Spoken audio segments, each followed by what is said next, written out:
भारत भूमि ने और इस धरती माँ ने हजारों वीर सपूतों को जन्म देती आई है।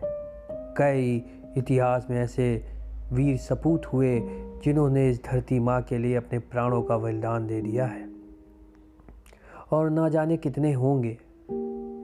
लेकिन कई का वर्णन हमें इतिहास के पन्नों में मिलता है और कई का वर्णन हमें इतिहास में देखने को नहीं मिलता। शायद इतिहासकारों ने यह भेद करना कहाँ से सीखा, इसके विषय में जानकारी नहीं प्राप्त होती। ये इतिहासकारों की गलती है कि वह बड़े से बड़े योद्धा और बड़े से बड़े सपूतों का वर्णन करने में चूक जाते हैं। आज मैं आपको ऐसे ही ब्राह्मण योद्धा के विषय में बताने जा रहा हूँ जिसने 700 मुगलों को अपनी तलवार से काट डाला था।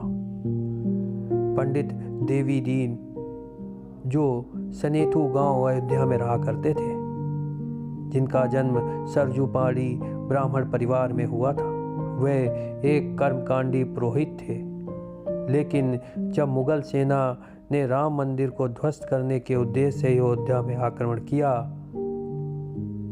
तब पंडित देवी दीन पांडे ने पुरोहित का कार्य त्याग दिया और आसपास के ब्राह्मण और क्षत्रियों को लेकर बाबर की सेना के विरुद्ध लड़ने के लिए हथियार उठा लिए।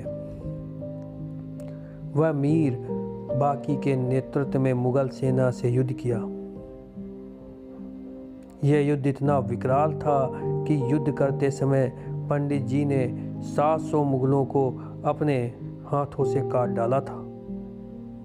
एक मुगल सैनिक ने पंडित जी के पीछे आकर तलवार से ऐसा वार किया कि पंडित जी का ऊपरी सर काटते हुए आर पार हो गई और उनका सर 2 भागों में फट गया। लेकिन उन्होंने अपने गमछे से सर को बांधकर लड़ाई लड़ना प्रारंभ किया और अंत में मुगल सैनिक द्वारा बार बार वार किए जाने से वह काफ़ी घायल हो गए और वीर गति को प्राप्त हुए। ये वीर गाथाएँ हमारे इतिहासकारों के द्वारा छुपा दी जाती हैं।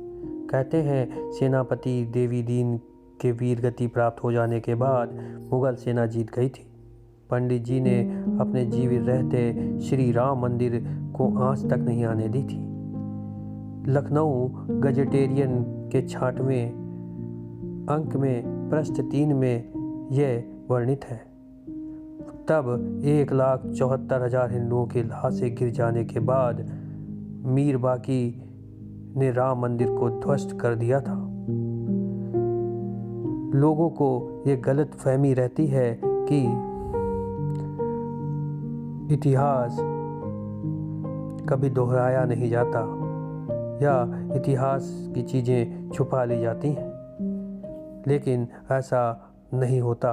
इतिहास अपनी पृष्ठभूमि खोज लेता है और एक दिन सामने आकर वर्तमान में खड़ा हो जाता है।